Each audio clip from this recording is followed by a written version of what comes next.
अस्सलामुअलैकुम वरहमतुल्लाहि वबरकातुहू। इब्न सीना दारुल इलाज एंड हर्बल रिसर्च सेंटर की तरफ से पेश किया जा रहा है त्रियाके मांसखोरा। मांसखोरा पायोरिया से छुटकारा कैसे पाएँ, उसका एक मुजर्रब नुस्खा आपके गोश गुजार किया जा रहा है।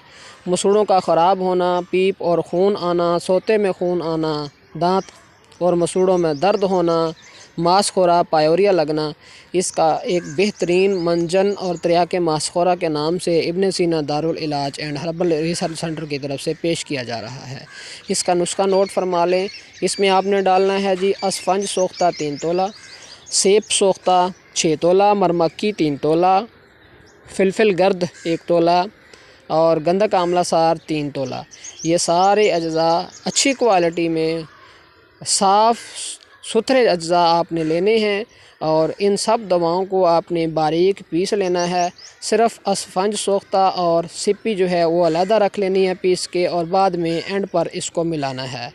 और जब ये तैयार हो जाए तो इसको हस्बे ज़रूरत दांतों पर 4 रत्ती तक 1 माशा मलना है, और 1 माशा जो है ये पानी के साथ आप 1 माशा की मिकदार में 2 टाइम खिला सकते हैं। अफ़ालो असरात में ये गुद्दी उजलाती है। मांसखोरा के लिए त्रियाक है। दांतों के दर्द, दांतों से पीप आना, दांतों का हिलना, दांतों के कीड़े के अलावा बहुत सारे अमराज में मुफीद है। इसको बनाएं, इसको आज़माएं, इस्तेमाल करें, ख़ुद भी और दूसरों को भी इस्तेमाल करवाएं। मैं उम्मीद करता हूं कि ये आपकी वीडियो आपको पसंद आई होगी। इंशाल्लाह नई वीडियो में मिलेंगे एक नए नुस्खे के साथ। तब तक अस्सलाम वालेकुम वरहमतुल्लाहि वबरकातुहू।